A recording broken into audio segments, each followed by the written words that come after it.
I'm going to be playing a single game in Anarchy Open with one of each of the short-range shooters.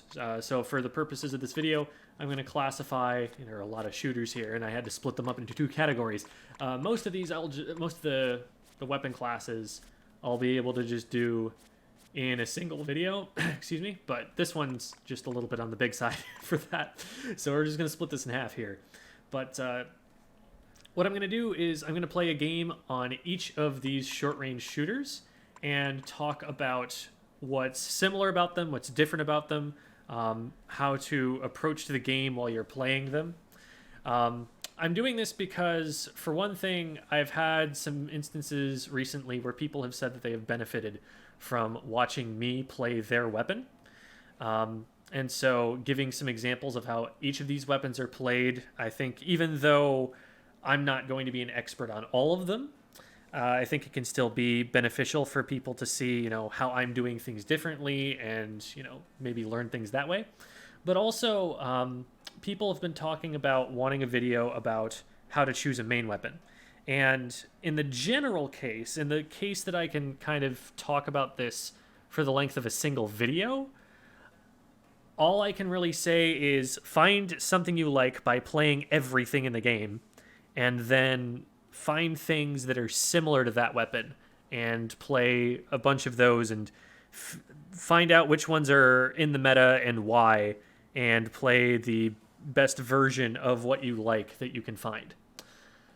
So that's all of the advice that I have about that, if I'm not allowed to talk about every single individual weapon in the game, because talking about every single individual weapon in the game takes a really long video. My tier list video was like almost 2 hours long. So I figure maybe what I'll do is I'll break it down into weapon classes and play a game on each, compare them, and talk about their strengths and weaknesses compared to each other. And then hopefully from there, you'll have a little bit better of an idea of how to do it. So I'm just going to play a pretty standard build. I'll probably just try and run this exact build across all of them. That's not really optimal, but I don't have that much gear built right now, and I don't think that gear is that important for the playstyle. So we're just going to run with what we've got right here, and we're going to start with the 52 gal. Big thing about the 52 gal is that, for one thing, it's the longest ranged of the weapons that we've got here. And I know that doesn't mean an awful lot because I'm saying that this is the longest range of the short-range shooters. It's kind of an arbitrary classification, but it's kind of not also, because this is a weapon that's going to be pushing people aggressively, which is different from how the longer range shooters are going to play. Typically, they're going to play more to their range, but this is a weapon that is going to put a wall up out there and then just get right up in your face. So while it is a little bit on the longer range side, it is still very aggressive. The weapon basically puts out a wall, claims the space around that wall, sits here, deals with anybody that it needs to, and then once it's safe, it pushes up and puts another wall down, does the same thing. It's really, really good at taking space and being difficult to get out of that space. It's a great frontline weapon. It's pushing the team forward on the objective line. So that's what we're going to look to do here on Tower Wahoo. So we're going to do another game, because that one was a very quick knockout. I was the only player on the team who got any picks, and we went down quite an awful lot. So we're going to try and get a little bit more of a meatier game for us here. Maybe I'll regret doing this later when it's late and I'm still recording these videos, but what the heck. We'll give the 52 players a little bit more of something to work with.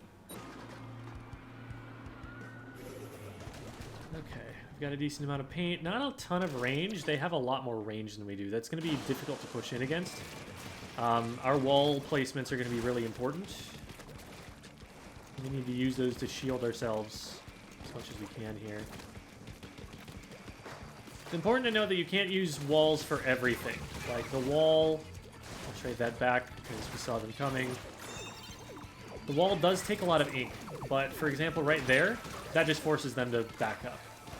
They got a little bit too close to us.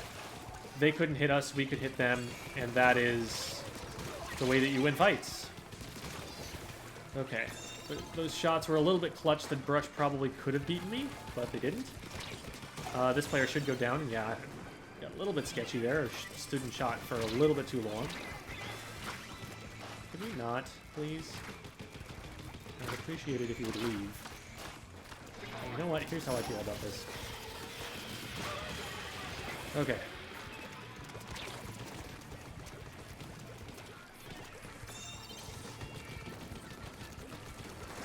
I don't want to push this too hard because I am getting pushed on this side.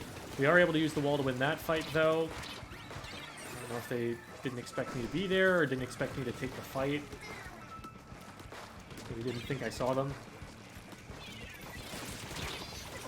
We win those because we're hitting them before they can hit us. Ooh, that was smart. They actually put that in front of me so that I had to move close to them and like into their damage to get into range. That's a good way to use that weapon. The tri-stringer is something that you want to use to put damage down for them to run into, rather than to hit them directly. But this is about the 52 gal, and not about that weapon. Now they know I'm here. They're trying to suss me out. This is not a good position to be in. I was expecting to have teammates up there with me a little bit faster, and that's on me for not recognizing that they were taking longer than I projected they would. I'm not even saying that they were playing slow, just that I guessed wrong about when they were going to be there, and I shouldn't have been guessing in the first place. This player is so dead. Maybe a little bit unnecessary of the ink shot. Is that worth it? Should I have just stayed on tower? I don't know. That player wasn't actually in our way yet. This I have to be a little careful about, but I can always just go back to my wall. Put the wall in here. You can hem yourself into corners and make it really difficult for them to dislodge you with the splash wall. That's one nice thing about it. Unfortunately, if everything falls down around you, you might have to back up a little bit more. I could have jumped out there, and I was being a little bit brazen not doing so. On the right-hand side, going to take our teammate out. And our teammate, nope. That's 2 down to this brush. Let's make it 3, right? Okay, they're going to ink back me. That's a special blown. Let's see if we can flank this. Can we hit that from there? No, we can't. Didn't quite know the range of it, and the Rapid Blaster was watching me anyway. Whenever you have to look straight up to shoot at something, that's always a risk anyway, because you're not seeing as much. Like, I can't see much of the map from right there. So that's a reason that that went wrong. A reason, not the only reason. We don't want to push the brush around the corner there. We have range over them, but if we push them around the corner, we're just right next to them. That's exactly where they want us to be. They don't want to have to move before they can shoot us. That is our advantage over them, that we gain effective kill time on them by not having to move before we can shoot them. I'm just standing up here primarily because I want to get us get the special charge from being on the tower. And notice that I'm getting off as soon as once another teammate is on and I've got what I need there.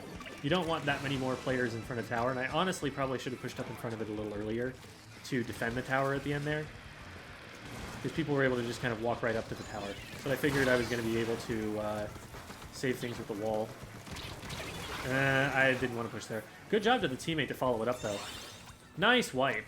All right, good job, Jupi. Now we can jump into this, and we know that there's someone on this corner here. We don't need to get lead. We can just focus on keeping them away from the tower at this point. This is a little bit risky. There are several people watching me, but yeah, we've kept them far enough back that there's no way they get to the tower at this point.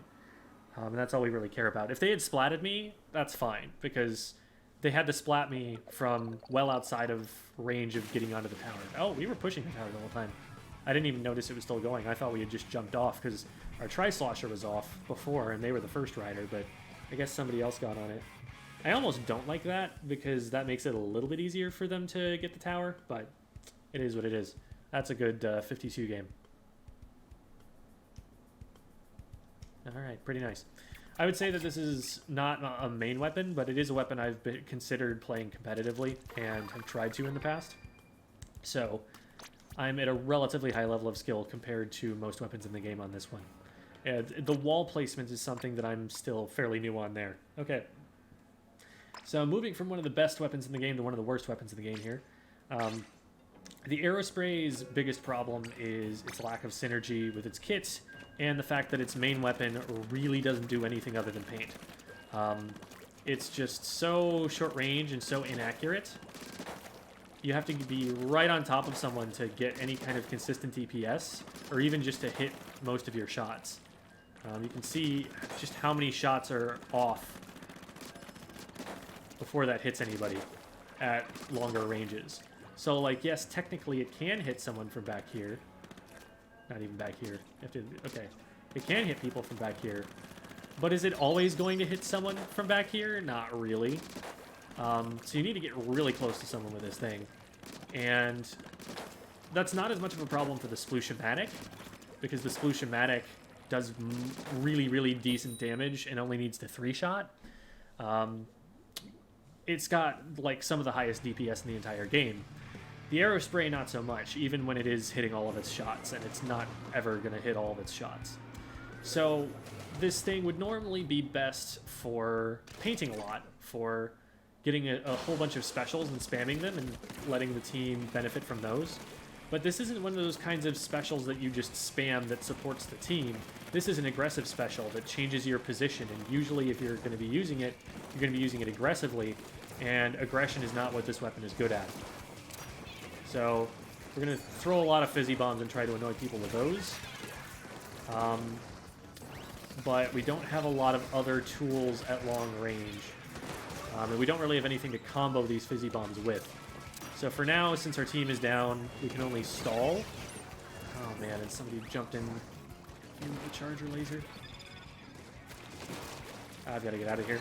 This is not a winning fight. 52, I take those every day. But not this weapon. I have neither the range nor the defensive capability to do anything with this. Man, we're staggering pretty badly here.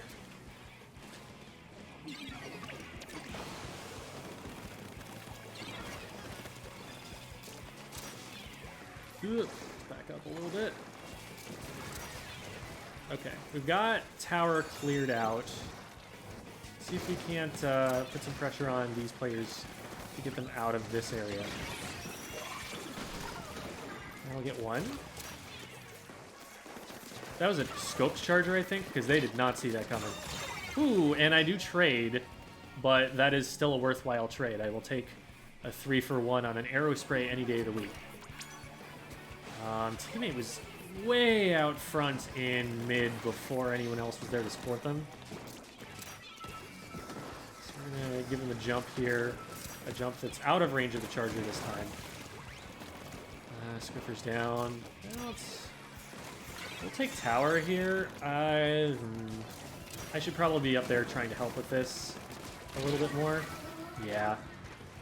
My teammate dies in there alone if I don't go in with them, and I definitely think it was a 2v3, so it wasn't a fight that I wanted anyway, but sometimes you gotta commit with your teammates and hope that you can get something done that way, because otherwise they're just gonna leave you in a worse position. Now I got some damage down. On a more accurate weapon, those shots are actually very easy to hit. Hi. That special's fun. Another thing that I have to be really careful about with that special, though, is that if it's seen by an E-leader with charge at the end, there is some time where I cannot act. Oh, man. Those were good shots. They predicted where I was going to have to go. Should have just backed up and fallen off and given up space. If the E-leader sees me and has charge at the end of my reef slider, they can just shoot that shot at me, and I won't be able to move away in time. It is a guaranteed pick as long as their aim is just on. So that's something I have to be careful about. I can't ever end that in range of a charged D-leader. Or charger, whatever. Same difference. Let's check that over there. This is a very aggressive position that I'm taking. I'm trying to draw aggro away from the tower, and really it probably should just be me on the tower. And that's just kind of coming back to my habits with the playstyle that I'm used to. We're getting some progress here, though. We've got a special pop. This is good. I'm going to stop jumping to charge the Fizzy Bomb now because I don't want to accidentally fall off the tower. This is really scary because we've got chargers in multiple positions. And they should be able to just crossfire me in theory. They're not pulling that off very well, though. Since someone else is on the tower, I'm going to try and create some space around it and maybe threaten these charger players so that they can't get in on us. Okay, that might actually give us lead.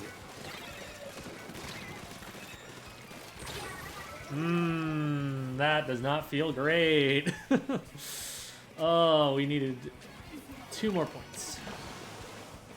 Has to be 2 because if it ties, then it goes to the team that got that score first. Still, 2 points is like a second on the tower. We still got another chance, and we are through checkpoints now.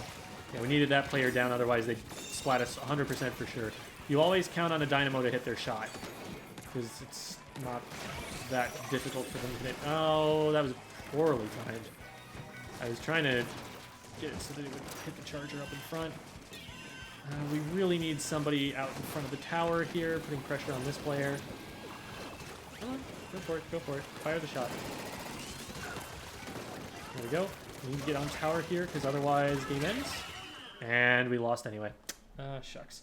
It was a good effort. We got really close there, and I'm not playing another Aerospray game, sorry. Got a map mode update. We'll get a little bit of variety in the video. So, next up we'll go to the Sploosh, and this is the closest comparison by far to the Aerospray. This is the other, I guess you could consider the junior a spray shooter as well, but these two are generally referred to as spray shooters, which is to say that they are weapons that have paint that sprays out in all different directions, and that's just a feature of the weapon. Because that does make them paint more. Like, that is an advantage. You can see that there is a lot of paint getting put down very homogeneously, even though I am spreading it very quickly. This weapon paints like crazy. It does DPS like crazy. Like, look at how fast that number ticks up. That is very, very, very good damage. But you have to be within range to punch someone to be able to actually hit them with this weapon. So this weapon plays very stealthily a lot of the time and very quickly. It tries to get into positions you don't expect it can be in yet, and it tries to sneak up on you. Now, the weapon with Splat Bomb played a lot differently. It was able to actually sit back and poke people with the bomb. This is the kit that was in Splatoon 2, and maybe we'll get another version of it in this game. But this one has Curling Bomb, and Curling Bomb is only really useful for the sake of movement. There are some situational uses for poking someone with it, but it's not very consistent, and it's not that great. So you're generally just going to use it to move out quickly. And we'll see if we can get our team boosted out there by using the Curling Bomb in front of them and letting them swim in it. So we're going to paint a lot, and then we're going to try and find a way to sneak in. They do have point sensors, which is going to be a huge pain. We're going to throw a bunch of curling bombs out in ways that are intended to be deceptive. Ways that force them to check to see if I'm in them. And I'm going to rotate around the map fairly quickly, again, to try and deny them information about where I am. Cool, curling bomb just randomly got someone over there. That's nice. You don't want to count on that happening, but hey, when you get it, you like to see it. 2 for 2, so we didn't really get anything out of that fight, unfortunately. And if our teammates don't close down on this, we might get scored on. Okay, good job, good job. There is someone on the left-hand side, so we're going to sneak over here and see if we can catch them slipping. You want to be careful not to move into enemy ink when you're playing stealthily, and this goes for any weapon, but this weapon is the stealth weapon. I'm trying to make sure that I'm safe first before I go in for a commitment here.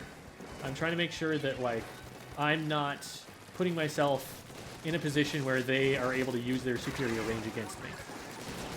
Trying to take off angles. Man, they are not paying a ton of attention to my position here. They definitely had a lot to focus on there, and that's part of why, but I think also some of this is a little bit of inattentiveness. So I'm trying to use this as a shield to get in, and you can see that that's not especially effective. Although, we probably could have had a little bit more follow-up and on the distraction. Ooh, wait a minute, we got a couple there. That might actually enable us to get moving. Yes, nice. Oh, that's a wipe. Very cool, very cool. I'm actually going to play the role of clam carrier here, because we don't have a ton of those. And I'm a very fast weapon that's going to be able to move around the map and find these clams. And where the heck are they? Did we just clean out the entire map of clams? That's kind of crazy that there are none. Oh, of course, there are some here just taunting me. Well, back to our usual strat here. We're going to just keep kind of zooming around. Rolling around at the speed. Okay, we set up a good opportunity for our teammate to get a couple of picks there, even though we just kind of fed. So, 2 for 2, not the end of the world. Let's get this painted up, if for no other reason than at least to make them check this area for people who might be trying to drop in. Did they see? I don't think they saw. I think this guy's dead. Well, he's dead if I get close to him. There they are. I probably actually could have died for that against a player who responded more quickly. Same situation there. That was a 2v1. They should have had me. Oh, hi. Well, that's unfortunate. Notice again that I'm using the curling bomb before I actually swim in it sometimes.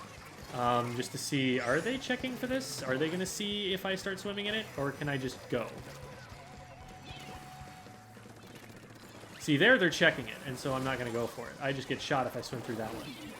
Oh, no.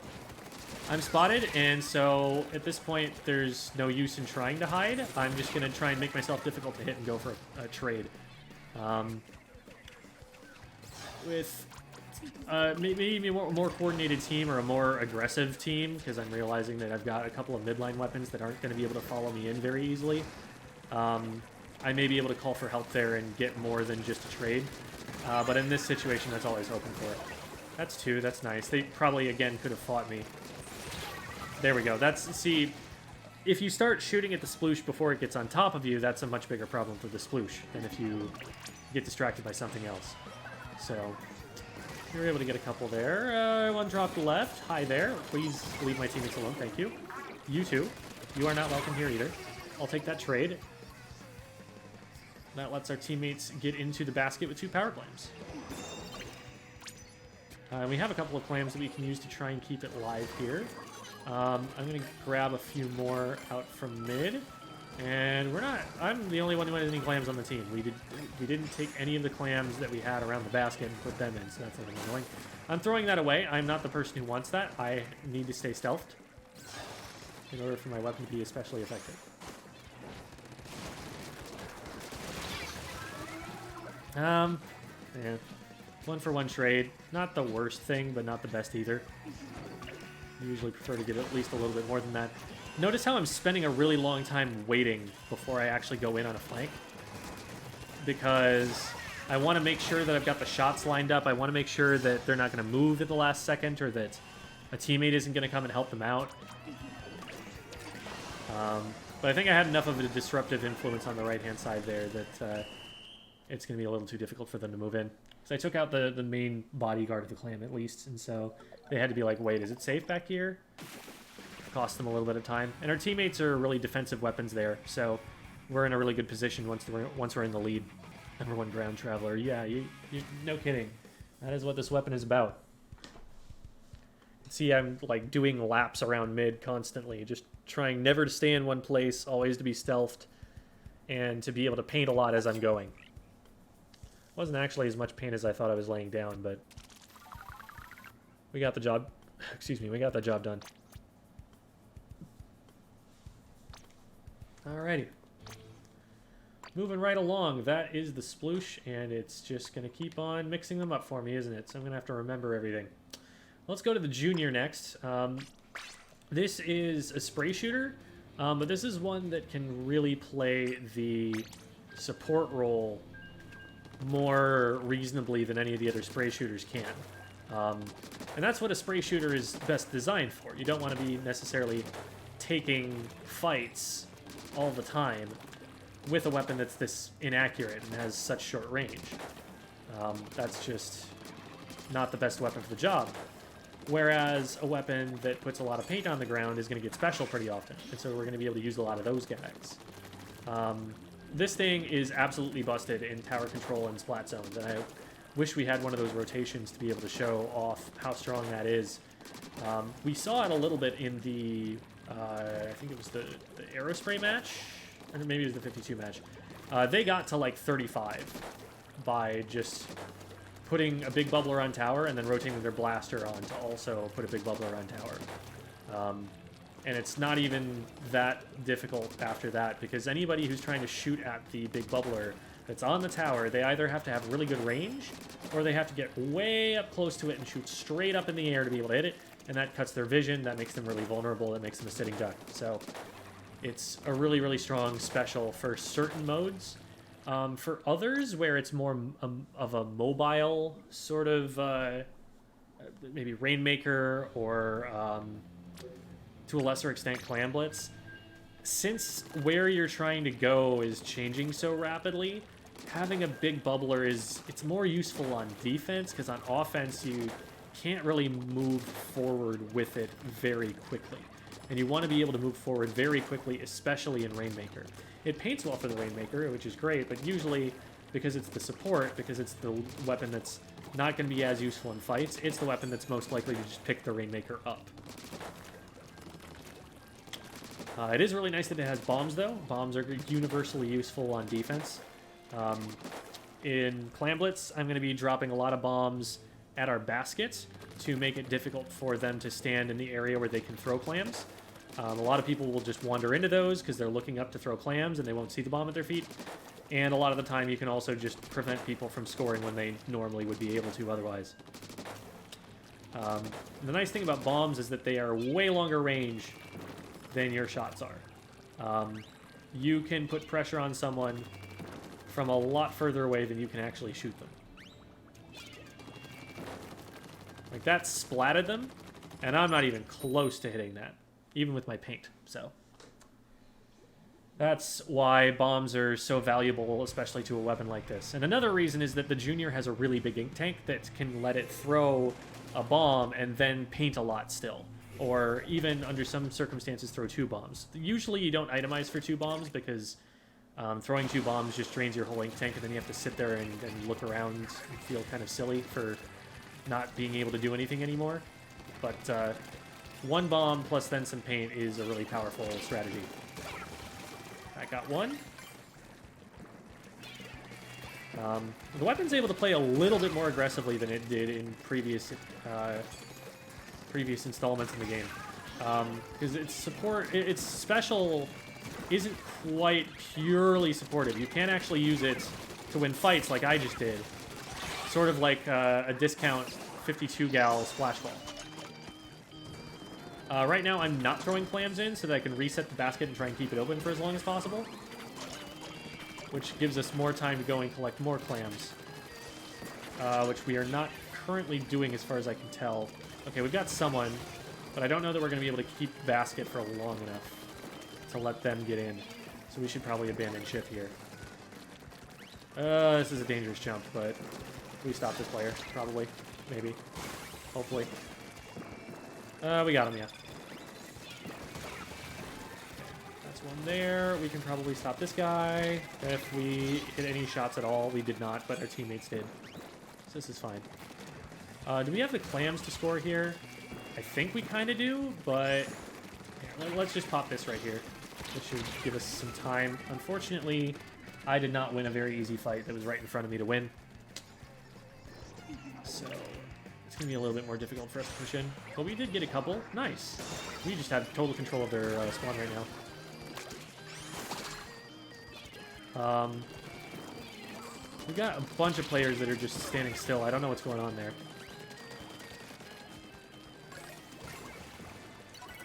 I don't know if they're squid partying or they're just like having internet connection problems. Okay, 2 for 2. I'm going in a little bit too aggressively there. I should definitely be leading more with bombs and trying to play off of those more. But I'm finding, you know, success in fights here, and I'm like, oh, I can just fight these guys. This is fine. Okay, nice. I'm throwing bombs where they're trying to drop, and I'm catching a lot of them out that way. We just win this game. There we go. On a more coordinated team, the junior is going to be playing more of a painting role, more of a supportive role. They're going to make sure that anything that their team has zone control of, that is anything where if the opponents walk in, they're getting shot at, that anywhere we have that kind of control, we also have paint control. And that enables us to move faster and move up quicker and keep the space that we've won, kind of ratchet our way up on the map. And you're going to be able to justify playing such a high paint playstyle by throwing bombs at every single fight you see. Okay, so we've got the whole top row here, which of course is not what it's going to look like here. We'll go to the Splash next. The Splash is quickly becoming one of the most popular weapons in competitive play. It is being run, like, people are running 2 of this. And one of the big reasons is that people are realizing that Crab Tank is enormously powerful in a lot of map modes. Another insane thing about this weapon is that it has perfect accuracy regardless of whether you're on the ground or not. Perfect jump accuracy is something that very few weapons in the game ever have. The blasters, I mean, they get intensify action, but even then it's not perfect accuracy. And you usually don't itemize for even that good of accuracy with the intensify action. But this thing, you just don't miss. All of your shots are a laser. So I can just hop around like this, and it's going to be even better accuracy than I have on the ground with most other weapons in the game. So that makes it a really good choice, both as a supportive weapon and an aggressive weapon. It can really do both. It can help your team push up, but it can also paint and support the team from further back by popping a crab and using this to basically become a Hydra in the middle of the map. It's really common right now, as soon as people see that there's a crab tank, they're going to try and run away and like take cover and whatever. And so you usually don't have time to get to your max fire rate before people have a chance to get cover. So what's really common is that you hit people with 3 shots and then follow up with one of the big explo shots. And use that combination of things to catch them with as fast as possible to kill time. So I'm going to roll out this way just because I always like to do that and maybe disturb the piece a little bit on the right-hand side. Burst bombs are going to be really useful for me for poking. That's one of the key features of this weapon, because it's another short-range weapon, but because it has a poking tool on its sub-weapon, that really helps account for that weakness, that it can't hit from very far away. And so I'm able to, like, see... What is going on? That player's probably disconnecting. Well, everyone's disconnecting. Very cool. There will be some stuff to edit out of this, but this might be a little on the long side. I don't know. I don't think it's bad. Because this is going to be one of the biggest videos. I think it's 7 weapons. I don't think there are any classes that are bigger than that we'll be doing. So yeah, this should be fine. Okay. The best rookie, Joe Biden. He's a rookie president, I guess. All right.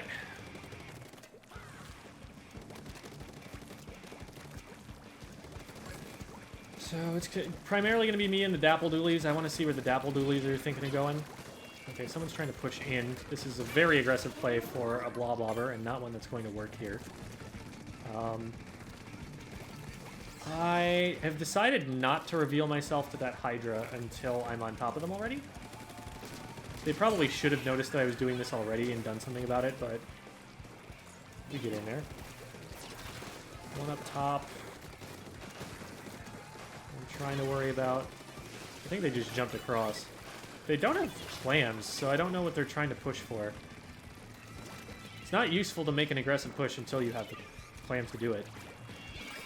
Like, if you can't... No, don't do that at me. I'm being stealthy. Stealth. Big tank. Stealth. See? God, it's elementary, you know? Some people just don't get it.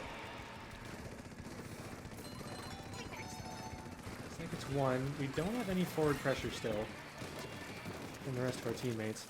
This is a really good rain, though. This gets us some distance. Okay. And last one's right here. That's white. I'm gonna run and, I'll drop this here. I'm just gonna try and throw clams to the people up front and see if they can get them in. We missed a bunch of clams is the problem here. Throwing them from out of range, so... Ooh, that's a really good play. So you can actually put clams in from that box there. And so we were able to sneak one more in before time ran out. Which is awesome. And we've already got 2 more down. This is looking pretty good. This player needs to push out of my range, and they did, but they actually probably could have backed up. If they back up a little bit further and kite me, because they have much longer range than me, they probably win that engagement. So it was on me for not recognizing that the one shooter that they had was longer range than me. As I'm taking engagements, I'm looking at what kind of weapon is fighting against me. Sometimes you can just, like, physically see it, but even if you don't have time to, like, see exactly what weapon you're looking at, you can at least do something like figure, okay, well, this projectile looks like this, so that has to be the brush, or that has to be the blob. This is too fast of a fire rate to be the Splattershot Pro, so it has to be the Hydra. So that kind of thinking can really get you a lot of mileage, because knowing the matchup against the weapon that you're fighting against will help you make better decisions in that fight. If you know that the weapon you're fighting against has longer range than you, then you need to close distance on them somehow before they can shoot you. But if you know that you're longer range than that weapon, you can back up and force them to come to you, because you'll be able to still hit them while they're trying to close that distance. All right. Very good weapon. Definitely recommend that one if you're at all interested in it, because it's really going places in competitive right now. All right.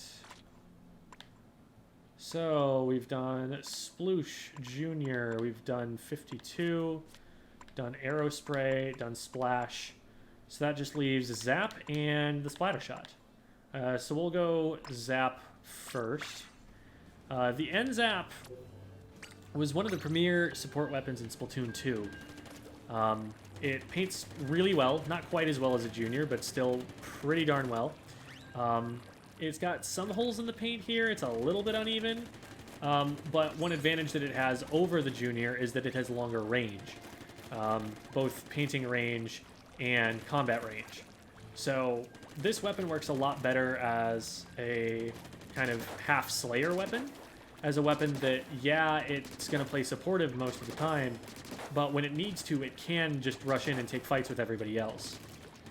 It's a lightweight weapon, which gives it a lot of maneuverability, just like the Junior has. And it's much more accurate than the Junior is. So on top of not missing shots from being out of range, it's also not going to miss shots because it doesn't miss as many shots. The shots don't go as far away. And again, that has its trade-offs because it does mean it paints less, but when they had the same special in Splatoon 2, it was often the N-Zap that you preferred over the two because it got the same special, but it could also fight with that special when you popped it. But in this game, it has Tacticooler, so it's a completely different niche from the Junior, and it's a much worse niche. The Tacticooler is only very situationally useful. A lot of the time, it just gives away the positions of your frontliners. They can't sneak around, and opposing players can just see, oh, hey, Tacticooler marker, there's a player right there, let's shoot that. So you really need the right kind of comp to be running it. This one isn't bad. We've got a lot of rushdown weapons, and that's what you're looking for. You're looking for people who are willing to just dive, and feed for the cause. So we're going to try and take a relatively safe position here because we're really close to Tacticooler, and we want to be able to use that to win this fight. We'll pop this here. Okay. And now we're diving on in, and we go down, and nobody else grabbed the cooler, it looked like we had 3 different ideas there and all went in different directions. Interesting choice to use the zip caster with the power clam on, almost as a like kind of bait, I think, to get people to run at you. It's either genius or not a good idea at all. And it really depends on what they were thinking while they were doing it and what they were trying to do. This is really hard to push into. I might just need to back up to stay safe. Yeah, teammate went down there. There's someone coming around the left side. Let's see if I can shark that. Ooh, this is starting to get really hairy. I'm going to need some help really soon. Started firing a little bit early there. I fired a few warning shots, but they were sufficiently distracted that it worked out.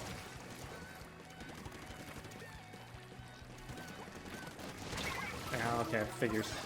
They stopped shooting over here, and then they went down in the ink, and I was approaching purple ink. I was definitely pushing in too fast. Although, it would have been nice for the teammates to follow up on the 3 picks that we got.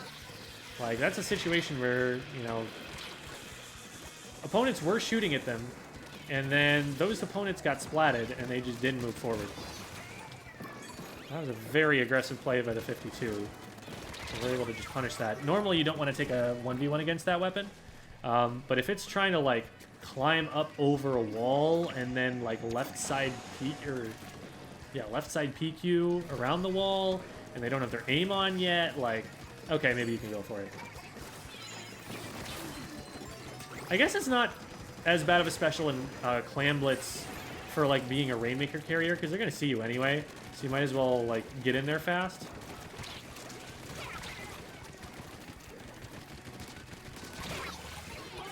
Does this give me the tactical respawn? Yes, it does. So we can go in there and try again. Please leave my teammate alone. Thank you. We're throwing that down there so they can't just dive into mid. They have to come around pretty honestly.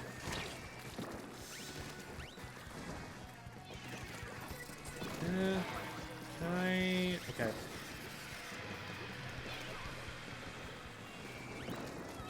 I'm trying to lock off this side of the map here. Because if they don't have access to every side of mid, we're in a better position. Alright, good pick from the 52. They saw me going for it, and they fired at the Tacticooler. That's something you gotta be careful about with the Tacticooler, is that opponents will assume that your teammates are gonna try and grab it. And so if they're trying to spot you out doing that and just pre-fire it, you don't want to run into their shots. That was smart of the 52 to just kind of box me in there. They don't want to dive in on me because... Oh, no. They don't want to dive in on me because I'm the shorter ranged weapon, and they want to be able to use their range against me. But they also wouldn't know exactly where I was because I was sharking around the mid-display. And I challenged the crab tank. Not smart. I've put shots up that showed the crab tank where I was, and also just didn't have any cover from it. Good job by my teammates cleaning this up.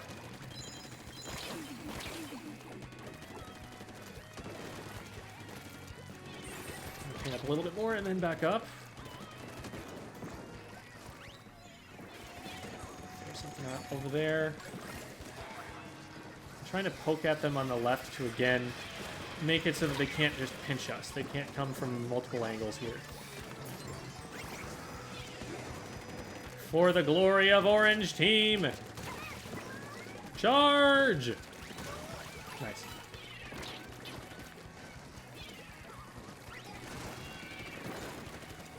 Being a fast weapon already, but then on top of that, having the Tacticooler feels like a superpower.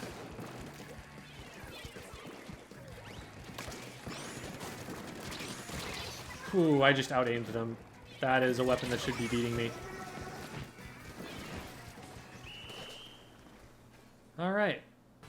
So we got it done there.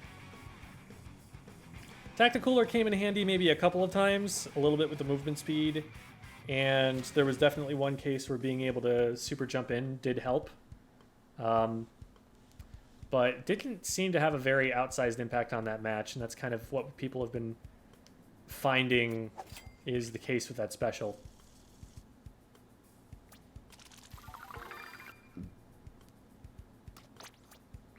Okay. And that just leaves my main weapon, which is the Splattershot. Yes, there is also the hero shot, technically. It is identical in terms of gameplay and absolutely bankrupt in terms of aesthetics, so we're just going to be sticking with the Splattershot here. So the Splattershot is a very aggressive weapon. Unlike the kind of supportive shooters like the Junior, to a lesser extent the Splash-o-matic. This weapon, it has just a little bit more range than something like a Junior, something like a Splash. So that gives it a little bit of an advantage in a fight. It only needs the 3 shots. So it's doing a good amount of damage per hit. And it's pretty accurate. Not perfectly accurate, but definitely very usable. So this is going to play a lot more similarly to the 52, but unlike the 52, it's not going to be able to just walk right at you, because it doesn't have a splash wall that's going to create that space for it. So it does still need to play a little bit sharky. It does still need to not reveal its position to the opponents when it has the opportunity to stay hidden. And it can also play a little bit on the sportive side if it wants to. For those familiar with competitive Splatoon 2, it plays a lot more like the Kensa Splattershot than it does the Tenatech Splattershot. Tenatech Splattershot was very in your face. This weapon is more, I'm going to throw some bombs and pop my special before I try to go in on this. You are going to go in, mind you, just not immediately. Undercover Brella, gotta love it. The Aerospray there got on top of me, and I was not able to get out of their range. I thought I would be able to maybe just like out-aim them, or really out-DPS them is what you're trying to do in that position, but they were just a little too slippery moving around, so I wasn't able to get it. So from here, like, I can just pop this and use this to try and create an opportunity before I go in. Because, I mean, you love to take a fight with this weapon, but you love to take a fight even more when it's in your advantage. When you have one fewer player that you have to worry about in that fight. We're doing a really good job of staggering the basket here. I'd probably go down to this? No, I don't, because I can kite. Okay, I trade it. I was able to kite them back a little bit at the end there. So they got lucky with like a stray shot here or there. But at that point, their weapon was very inaccurate, and it bought me some time to hit my shots.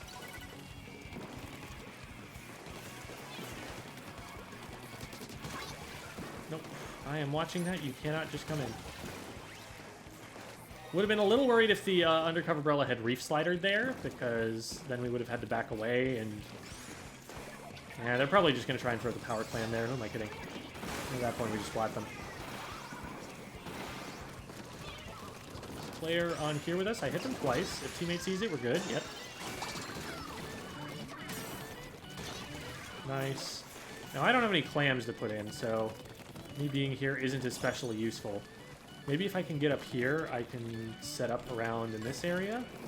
Oh, if I'd come up here earlier, I actually would have had some clams. I can just... Okay. Oh, I didn't drop off fast enough. Shoot.